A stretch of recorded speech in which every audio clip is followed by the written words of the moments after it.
अस्सलाम वालेकुम रहमतुल्लाहि व बरकातहू। जनाब भाई दोस्तों की फरमाइश से माशाल्लाह बिल्कुल सस्ता तोहफा लिया ही ने तो वीडियो ना मैं वीडियो स्किप ना करा कि इंशाल्लाह अच्छी तरह तुहानू इन्फॉर्मेशन देंगे।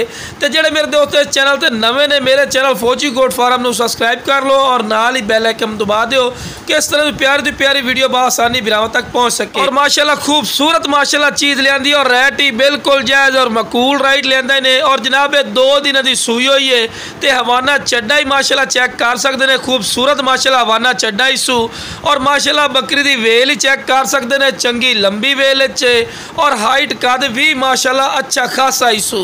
तो दो वेखो बिल्कुल तीर वाली कर सीधी हर पॉइंट वालू माशाल्लाह A+ ही ने।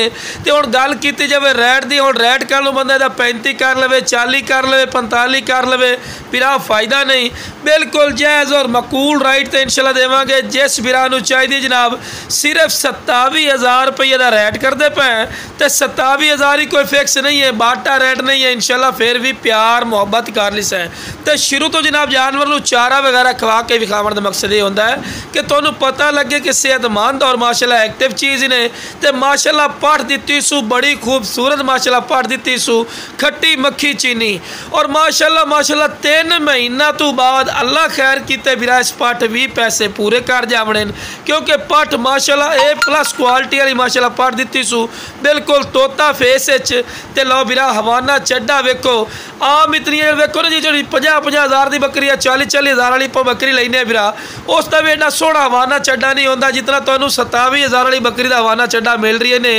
और फिर भी 27,000 फाइनल नहीं है, फिर भी प्यार मोहब्बत हो सी तो खूबसूरत वेखो माशाल्लाह। तो ताज़ा सूई कोई खाड़ छाड़ नहीं बजा, बिल्कुल नरम थानी ने। तो ताज़ा सूई दी होंगी निशानदेही को बिरा दुध की सलाहियत काफ़ी अच्छी होंगी है पई, लेकिन खाल पेवा पई सो मजीद भी माशाल्लाह इन्हें दुध वधा जावना है। तो माशाल्लाह दिनों के पठ उता उठीवनी है बिरा और खूबसूरती और क्वालिटी माशाल्लाह पठ की चेक करो। एनू आंदे हुसन तो लो बिरा टोर फिर के भी खा रहे हैं कि माशाल्लाह सेहतमंद और माशाल्लाह एक्टिव ही ने और तंदुरुस्ती ने। जिस बिरा चाहिए जनाब स्क्रीन पर नंबर चलता फिर इससे रबता कर इंशाअल्लाह अल्लाह दे फजल करम प्यार मोहब्बत हो।